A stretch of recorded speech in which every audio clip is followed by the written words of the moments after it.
वहां पे प्रवेश शुक्ला नाम का एक व्यक्ति एक आदिवासी के मुंह पे खुलेआम पेशाब करता है, उसके विजुअल देश के सामने जाते हैं। खतरे में नहीं है तो और क्या है? ये खतरा ही तो है। उनका क्या होता है? अगर लोग खतरे में हैं, नागरिक खतरे में हैं, तो खतरा ही तो है ना। अगर आनुषंगिक संगठन भारतीय जनता पार्टी के खुलेआम जिस भाषा का इस्तेमाल करते हैं, प्रधानमंत्री जी एक शब्द बोलते हैं उस पर एक भी बयान, मैं तो पूरी भाजपा को चैलेंज करता हूं। भाजपा मुझसे और इसलिए परेशान रहती है ना कि वो जिन शब्दों से खेलती है, मैं उन शब्दों वाली जो यूनिवर्सिटी है ना वहां से पढ़ के आया।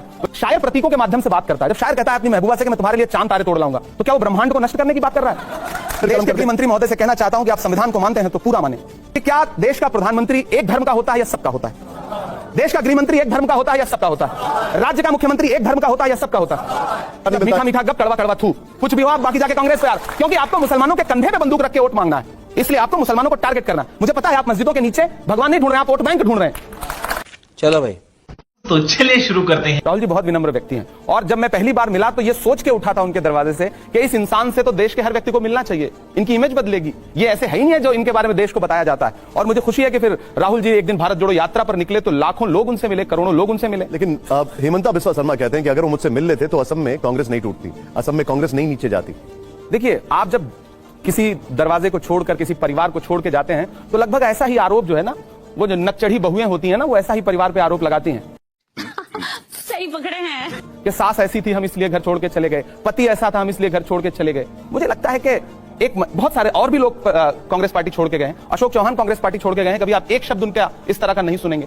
आप और भी नेताओं के ऐसे शब्द नहीं सुनेंगे जिन्होंने मर्यादा को बचा के रखा। लेकिन मैं गांव में एक बड़ी कहावत सुनता था कि नया मुल्ला ज्यादा प्याज खाता है। कुछ लोगों में होड़ मची है कि कितना बुरा बोल दो ताकि सत्ता पक्ष के जो शीर्ष नेतृत्व है उनकी नजर में आ जाओ। तो वो नजर में आने की कोशिश है और उसका परिणाम अभी झारखंड में दिख गया।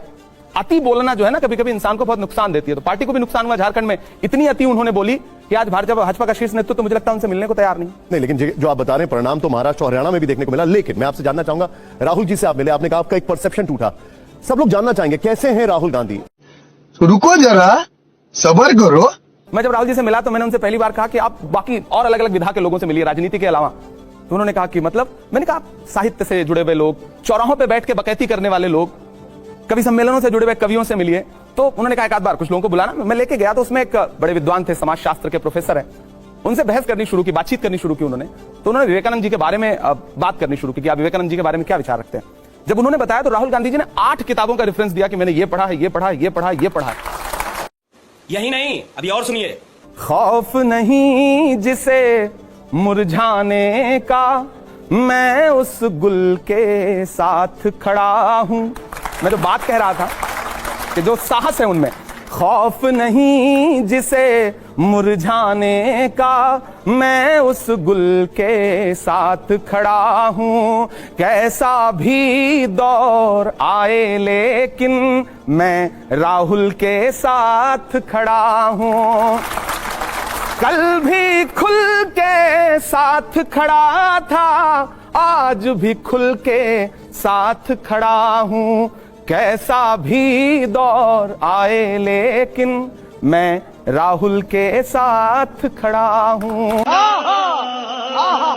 जिन मुद्दों पे मैं पहले बोला करता था, सियासत और सत्ता की आंख से आंख मिला करके, मैं आग से लड़ने निकला हूं, अंगारों से क्या डरना। मैं शायर हूं, एक शायर को सरकारों से क्या डरना। आप राहुल जी के साथ काफी लंबा आपने सफर किया भारत जोड़ो यात्रा में। यहां पर हर एक के मन में एक सवाल होगा, ये राहुल जी को ठंड नहीं लगती है क्या? हमेशा टी शर्ट में दिखाई देते हैं, इतनी सर्दी हो रही है। कल गृहमंत्री जी भी सदन में जब भाषण कर रहे थे तो उन्होंने तंज करके एक बात कही थी कि 54 साल का एक व्यक्ति अपने आप को युवा कहता है। मैं बड़ा अलग से इस पे सोचता हूं। मैं कहता हूं कि एक व्यक्ति इतना फिट है कि 54 साल की उम्र में भी लोग उसको युवा कह रहे हैं, लेकिन 56 साल की उम्र में लोग इतने बुजुर्ग हो गए हैं कि वो खुद को युवा नहीं कह पा रहे। समझ रहे हो? तो दोनों तरफ से आप कान पकड़ सकते हैं उनको। भाई वो कोई दैवीय पुरुष तो है नहीं कि वो देवता है, वो भी इंसान है, ठंड लगती होगी, लेकिन वो इतने फिट हैं कि 4000 किलोमीटर चले। मेरे तो 2-3 बार पैर के नाखून उखड़ गए, सच में। मैं साथ चल रहा था, सारे नाखून काले पड़ गए, पांव में कई बार छाले पड़े, लेकिन मैं देखता था कि रोज सुबह वो 7 बजे तैयार रहते थे। यही नहीं, अभी और सुनिए। और दिन भर में लाखों लोगों को देखना, उनसे संवाद करना, फोटो खिंचाना, वो कमाल था। मतलब भारत जोड़ो यात्रा मुझे लगता है कि इतिहास के ऐसे पन्नों में दर्ज हुई है कि आज राहुल गांधी जी के बारे में चाहे जो बातें कर लीजिए, चाहे जो नैरेटिव बना लीजिए मीडिया के जरिए, सोशल मीडिया के जरिए, लेकिन एक वक्त आएगा कि लोग कहेंगे कि कोई गांधी था अपने दौर में जिसने कन्याकुमारी से कश्मीर तक सिर्फ एक नारा लगाया था कि नफरत छोड़ो, भारत जोड़ो। ये बड़ी अच्छी बात कही आप। गले से लगाया था लोगों। मैं आ रहा हूं कार्तिकेय, तो आपके पास राशिद साहब आ रहा हूं, एक मिनट कार्तिक। मेरे 2 सवाल है आपसे इमरान जी। पहला सवाल यह है कि संभल का मसला बहुत गर्म है उत्तर प्रदेश में। तो उस पर आपकी पार्टी और आपका क्या कहना? आपको लगता है कि मामला अदालत के बाहर निपटाया जाना चाहिए? और दूसरा सवाल है कि आपकी पार्टी एक जमाने में लोग कहते थे कि जात पे ना पात पे, इंदिरा जी की बात पे मोहर लगेगी हाथ पे, और अब ये राष्ट्रीय पार्टी जाति पे वोट मांग रही है। ये दो सवाल मैं आपसे पूछ रहा हूं। तो रुको जरा, सबर करो। पहली बात तो ये कि कांग्रेस पार्टी जाति पे वोट नहीं मांग रही। आपका पहला सवाल है कि संभल के मुद्दे पे आपका क्या कहना?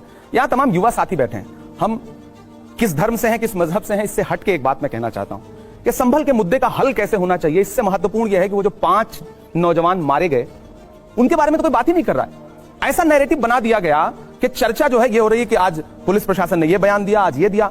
जिस दिन से वो 5 बच्चे, नौजवान बच्चे, न साजिश थी न कोई जंग का ऐलान लिखा था, बुझी आंखों में एक मासूम सा अरमान लिखा था, जिसे दंगाई कह के सीधे गोली मार दी तुमने, उसी मजदूर के सीने पे हिंदुस्तान लिखा था। यही नहीं, अभी और सुनिए। 5 लाशें उठी हैं। इधर 26 नवंबर को महामहिम राष्ट्रपति महोदया संसद में भाषण दे रही थी, मैं सामने बैठा हुआ था, और 162 किलोमीटर दूर संसद से संभल में 5 जनाजे एक साथ उठ रहे थे। छोड़ दीजिए वो हिंदू थे या मुसलमान थे, विजुअल है इस बात के ना कि पुलिस गोली चला रही थी। मैं भी यहां बैठ के बात कह रहा हूं। अगर पुलिस ये कहती है कि वो पत्थर मार रहे थे, तो उन लड़कों को किसने मारा उसका विजुअल आपके पास कहां है?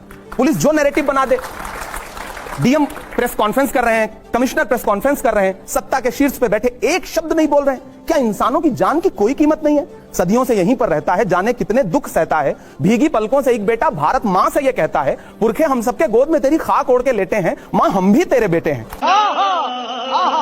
बीजेपी बार बार यह आरोप लगा रही है कि कांग्रेस एक लाइन नहीं ले रही, वो ये नहीं बता रही कि आखिर वो है किसके साथ। भाजपा किसके साथ है? सवाल मेरा।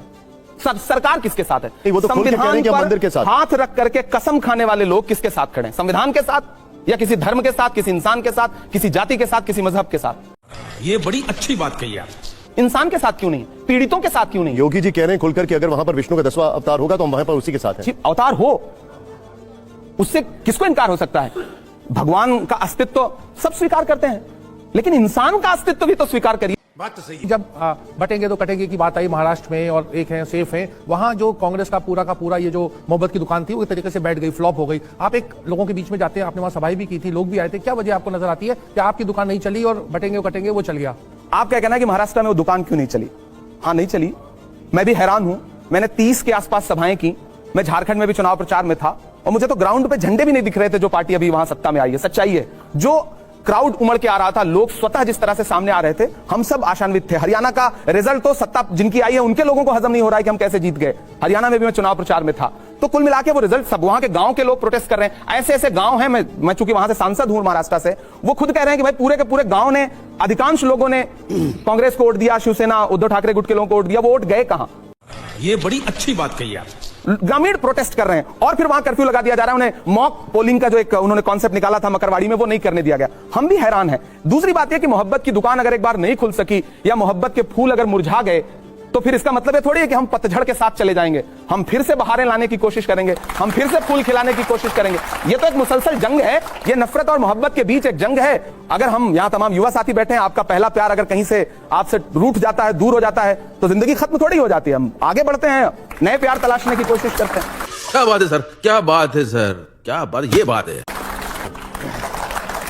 नहीं, लेकिन क्या कबूल होगा? क्या कांग्रेस चाहेगी कि ममता बनर्जी इंडिया गठबंधन को लीड करे? देखिए, कोई भी लीड करे, हमारी जो कोशिश है, हमारा जो मकसद है, वो अंततोगत्वा यही है कि लोकतांत्रिक मूल्य बचें, संविधान बचे। हम हर कुर्बानी देने को हमेशा तैयार रहते हैं, और ये झगड़ा ही नहीं है। ये दरअसल भाजपा क्या करती है, मुद्दों से ध्यान हटाना है। अब चूंकि घिरी हुई थी एक उद्योगपति, पता नहीं आपके चैनल पे मैं उनका नाम ले सकता हूं या नहीं ले ही सकता हूं, संसद में घिरी हुई थी अडानी के मुद्दे पर, तो उससे ध्यान कैसे भटके, तो एक शिगुफा उछाला गया कि इंडिया गठबंधन में नेतृत्व पर झगड़ा शुरू हो रहा है। फिर चैनलों को भेज दिया गया कि इसी पे सवाल पूछो। सारे चैनल उसी पे सवाल पूछने लगे। 2 दिन के लिए वो मुद्दा हट गया। समझ रहे हो? क्योंकि डेली संसद परिसर में, संसद के अंदर लगातार नहीं, लेकिन आप सवाल उछ रहे थे। सच बात इमरान साहब, है। ये बात शरद पवार की तरफ से आई, ये बात अभिषेक बैनर्जी की तरफ से पलट करके, निशांत भाई, कभी आपने पलट के उनसे पूछा कि एक दिन उन्होंने जो एक बात कह दी थी, उसके बाद अब लोग क्या बोल रहे हैं? कभी आपने पलट के पूछा, फॉलो अप लिया उसका? नहीं, लेकिन आप, होता क्या है ना, मैं सदन परिसर से बाहर निकल रहा हूं, आप सबसे भी बता रहा हूं, कैमरामैन तैयार खड़ा है, तमाम चैनल वहां तैयार खड़े, बिना कुछ बोले, हमें सवाल का पता भी नहीं है, मेरे मुंह पे माइक लगा दिया गया, ऐसा बोला है उन्होंने। अब आप भाग तो सकते नहीं, आप यस नो या एक सामान्य सा जवाब दे देते हैं। वो जवाब आपको सूट करता है, वो जवाब भाजपा को भी सूट करता है, तो उस जवाब को सोशल मीडिया पे, मीडिया पे ऐसा प्रसारित कर दिया जाता है जैसे जंग छिड़ी हुई है इंडिया गठबंधन में। ऐसा कुछ भी नहीं है। इंडिया गठबंधन बहुत सामान्य तरीके से चल रहा है। अब मैं सही पकड़े हैं। उत्तर प्रदेश में लोकप्रिय कौन, राहुल गांधी जी, अखिलेश यादव जी? सबसे पहली बात तो है कि आप राहुल जी को सिर्फ उत्तर प्रदेश तक सीमित नहीं कर सकते। राहुल जी राष्ट्रीय नेता हैं।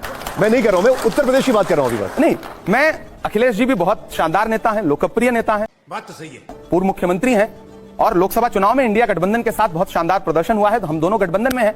तो मुझे लगता है कभी कभी कि ऐसी परिस्थिति आप किसी के सामने क्यों लाते हैं कि दो भाई उसके सामने खड़ा कर दें कि भैया इसमें से बताओ इसके अंदर ज्यादा प्रतिभा है। राहुल जी राष्ट्रीय स्तर पर राजनीति कर रहे हैं और अखिलेश जी हर इंटरव्यू में आपके चैनलों पर भी शायद बोल चुके हैं कि मेरा लक्ष्य जो है उत्तर प्रदेश की राजनीति है।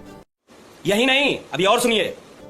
2014 याद है आपको, जब प्रधानमंत्री जी पहली बार प्रधानमंत्री बनकर के देश की संसद में आए थे, तो सर आप लोगों को याद होगा उन्होंने संसद की सीढ़ियों पे माथा टेका था। फिर 10 साल के अंदर उन्होंने संसद ही बदल दी। इस बार संविधान को माथा टेका है। अगर संविधान को खतरा नहीं है तो मुझे खुल के बताए भाजपा ना, लल्लू सिंह पर, ज्योति मिर्धा पर, अनंत हेगड़े पर, अरुण गोविल पर क्या कार्रवाई किया? खुल के कह रहे थे ना कि हमें बहुमत दीजिए, हमें संविधान बदलना है। क्यों बदलना चाहते हैं आप संविधान? एक मिनट, क्यों बदल, वो सवाल उठता है ना। कोई कार्रवाई नहीं की उन्होंने। बार बार अभी जो उनका एक पॉइंट ऑफ व्यू है वो ये है कि 16 साल में हमने 22 बार संशोधन किया और आप लोगों ने तो 75 बार किया, हमने तो कभी नहीं कहा ये सब। आप ये 22 बार में बार बार आपने एक यहां पर लाइन सेट कर दिया कि देश खतरे में है, संविधान खतरे में। नहीं, खतरे में अगर नहीं है, रुको जरा, सबर करो। खतरे में नहीं है, अगर खतरे में नहीं है तो मुझे बताइए ना कि लोग मारे जा रहे हैं। मध्य प्रदेश में एक जिला है सीधी, वहां पे प्रवेश शुक्ला नाम का एक व्यक्ति एक आदिवासी के मुंह पे खुलेआम पेशाब करता है, उसके विजुअल देश के सामने जाते हैं। खतरे में नहीं है तो और क्या है? ये खतरा ही तो है। खतरा और क्या होता है? अगर लोग खतरे में हैं, नागरिक खतरे में हैं, तो खतरा ही तो है ना। अगर आनुषंगिक संगठन भारतीय जनता पार्टी के खुलेआम जिस भाषा का इस्तेमाल करते हैं, प्रधानमंत्री जी एक शब्द बोलते हैं उस पे, बात क्या है ना कि भारतीय जनता पार्टी जिन प्रतीकों के माध्यम से खेलना चाहती है ना, देश अब समझता है। आप उधर तो दलितों के खिलाफ अत्याचार करवाएंगे, आप अत्याचार करवाएंगे और इधर सोचेंगे कि अंबेडकर जी की एक फोटो लगा देंगे तो दलित बहुत खुश हो जाएगा। आप देश के दलितों को मूर्ख समझते हैं। सब जागरूक हो गए हैं, उनको पता है कि बाबा साहब अंबेडकर के संविधान को सबसे ज्यादा चोट कौन पहुंचाना चाहता है। यही नहीं, अभी और सुनिए। आप जातिगत जनगणना क्यों नहीं करवाते? क्यों नहीं हक देना चाहते? प्रधानमंत्री जी सिर्फ फोटो लगा देने भर से या एक बार नाम उच्चारित कर देने भर से नहीं काम चलेगा। आप देश की जनता जागरूक हुई है। मेरे जैसी साफ सुथरी हिंदुस्तानी भाषा में बात करने वाला एक भी बयान, मैं तो पूरी भाजपा को चैलेंज करता हूं। भाजपा मुझसे और इसलिए परेशान रहती है ना कि वो जिन शब्दों से खेलती है, मैं उन शब्दों वाली जो यूनिवर्सिटी है ना वहां से पढ़ के आया। वो एक शब्द है बकैती, मैं उस बकैती को बहुत अच्छे से समझता हूं। शायर प्रतीकों के माध्यम से बात करता है। जब शायर कहता है अपनी महबूबा से कि मैं तुम्हारे लिए चांद तारे तोड़ लाऊंगा, तो क्या वो ब्रह्मांड को नष्ट करने की बात कर रहा है? नहीं ना। शायर प्रतीकों के माध्यम से बात कर। भेड़िया, मैं भेड़िया शब्द इस्तेमाल कर रहा हूं। भेड़िया के खिलाफ कितनी कविताएं लिखी गई हैं, आप सबने पढ़ी होंगी। भेड़िया सामने है, उसकी आंखें लाल हैं, उसे तब तक घूरो जब तक वो तुम्हें घूरना बंद ना कर दे। इसमें कट्टरता कहां है? क्योंकि भाजपा के कुछ मुख्यमंत्रियों ने इसे ट्वीट कर दिया तो मीडिया ने बताया कि हाँ, कुछ लोगों ने तो इसको भेड़िए के बजाय कुछ और कह के ट्वीट किया, ये कौवा कान ले उड़ा, जो हम अवध क्षेत्र में कहावत सुनते रहे। तो दरअसल भाजपा जिस चीज से खेलती है ना, मंचों आप से शिकार मत बनिए। मुझे एक बात बताइए, मंचों से मरने मारने की जो बात हो रही है ये किसके लिए हो रही है? कमाल है। मतलब जब आप मंच पे खड़े होकर के ललकार के कहते हैं, मतलब ऐसी ऐसी भाषा, ऐसी कविता सुनाऊंगा आपको, तो आपको लगता है कि वो कत्लेआम मचाने की बात कर रहा है शायर। अरे जोश दिला रहा है जनता को। मैं एक मंच पे खड़ा होकर के, सर मैं बड़ी मजे की बात बताऊं, मैं एक कार्यक्रम में गया कोलकाता में, मैंने वहां पर शिक्षा को लेकर के लंबी बातचीत की। मैं अपने हर कार्यक्रम में ये काम करता हूं। मेरा एक शेर है कि इस तरह हौसले आजमाया करो, मुश्किलें देखकर मुस्कुराया करो, दो निवाले भले कम ही खाया करो, अपने बच्चों को लेकिन पढ़ाया करो। मैं ये शेर पढ़ते पढ़ते भूमिका बना रहा था और भूमिका में मैंने कहा कि अगर समाज में सम्मान पाना चाहते हो, मेरे अपने समाज के ज्यादा लोग वहां बैठे थे, तो मैंने कहा आइए ब्यूरोक्रेसी का हिस्सा बनिए, सिस्टम का हिस्सा बनिए, सिस्टम सुधारिए, सिस्टम पे कब्जा करिए। एक तथाकथित चैनल ने यह शब्द उठाया कि इमरान प्रतापगढ़ी कह रहे हैं कि सिस्टम पे कब्जा करिए। अब जब हम कहते हैं कि दिल्ली की सत्ता पे कब्जा करो, कोई नेता ये कहता है, तो भैया वो राजनीतिक रूप से सक्षम होने की बात कर रहा है, लेकिन मीडिया इसको एक नया नैरेटिव दे देगा। समझ रहे हो? बीजेपी कहती है कि शरीयत को मानना है तो पूरा माना जाए, मुसलमान सेविंग्स अकाउंट ना खोलें, लोन ना लें, बैंक में नौकरी ना करें। वो कहते हैं कि शरीयत के क्रिमिनल लॉ को भी माने, चोरी करने पर हाथ काट दें, बलात्कार पर सिर कलम कर दें। मंत्री महोदय से कहना चाहता हूं कि आप संविधान को मानते हैं तो पूरा माने, आधा अधूरा मत माने। देश के मुसलमानों को भी संवैधानिक तरीके से अपना नागरिक मान के प्रधानमंत्री और गृहमंत्री कहते हैं। सवाल के जवाब में सवाल दे दिया। क्यों नहीं करूंगा सवाल के जवाब में? लेकिन अगर ये फैक्ट है तो उसके बारे में क्या कहेंगे? मेरा सवाल है कि क्या देश का प्रधानमंत्री एक धर्म का होता है या सबका होता है? देश का गृहमंत्री एक धर्म का होता है या सबका होता है? राज्य का मुख्यमंत्री एक धर्म का होता है या सबका होता है? आपको प्रधानमंत्री जी, गृहमंत्री जी, कुछ राज्यों के मुख्यमंत्री सब धर्मों के लगते हैं, सब धर्मों के लिए समानता की बात करते हैं। मेरा सवाल है, करते हैं? देखिए ये बात, एक मिनट इमरान साहब, कभी उनसे पलट के पूछते हैं आप, गृहमंत्री जी से पूछते हैं कि कि जब आप खड़े होकर के आपका एक मुख्यमंत्री असम का जिस तरह की लेकिन वो ये भी पूछते हैं कि पर्सनल लॉ सिर्फ मुसलमानों का क्यों नहीं, हम कह रहे हैं वो उन्हीं हिंदू कोड बिल नहीं है? है इस देश में सिखों के लिए अलग से, लेकिन उसके लिए कहा जाता है कि कांग्रेस ने उसको ऐसा बनाया कि उसमें कोई भी स्पेशल अधिकार नहीं मिलता। मीठा मीठा गप कड़वा कड़वा थू कुछ भी हो आप बाकी जाके कांग्रेस पे यार, क्योंकि आपको मुसलमानों के कंधे पे बंदूक रख के वोट मांगना है, इसलिए आपको मुसलमानों को टारगेट करना है। मुझे पता है आप मस्जिदों के नीचे भगवान नहीं ढूंढ रहे हैं, आप वोट बैंक ढूंढ रहे हैं।